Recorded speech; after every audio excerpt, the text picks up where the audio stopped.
झारखंड शिक्षा परियोजना द्वारा सहायक अध्यापकों की सेवा पुस्तिका संधारण हेतु एक पत्र दिनांक 23/2/2024 को राज्य परियोजना निदेशक श्रीमती किरण कुमारी पासी द्वारा जारी किया गया है।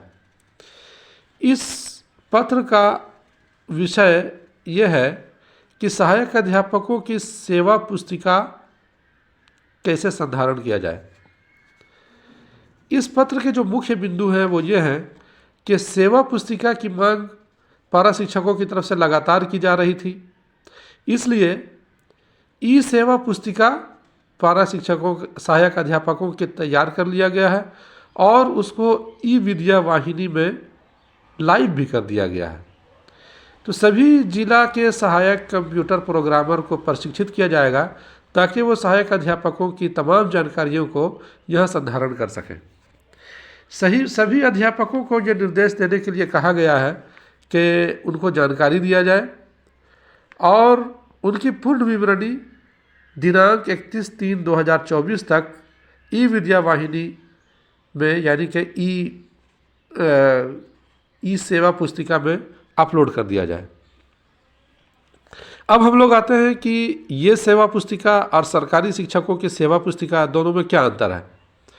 सबसे पहला अंतर यह है कि इस पत्र में कहीं पर यह नहीं कहा गया कि सेवा पुस्तिका की हार्ड कॉपी बनेगी, बल्कि ये कहा गया है कि सेवा पुस्तिका ई सेवा पुस्तिका बनाई जाएगी।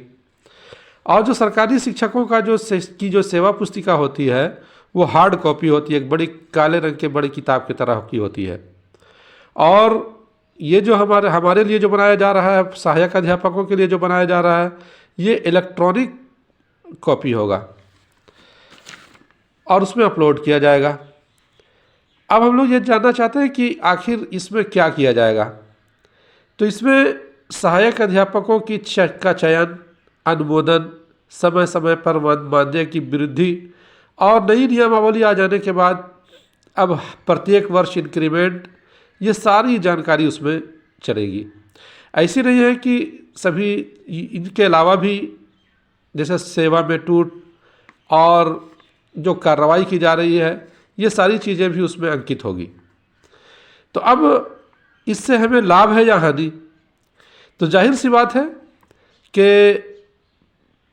अब तक सहायक अध्यापकों का कोई डेटाबेस मौजूद नहीं था, तो ई सेवा पुस्तिका होने पर प्रत्येक सहायक अध्यापक का एक डेटाबेस मौजूद होगा।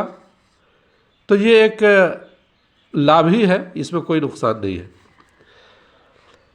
अब हम लोग ये जानना चाहते हैं कि आखिर कंक्लूज़न क्या निकलता है कि सेवा पुस्तिका बनने से हमें कहीं वेतनमान मिल जाएगा या हम सरकारी के जैसे हो जाएंगे। वैसा बिल्कुल नहीं है।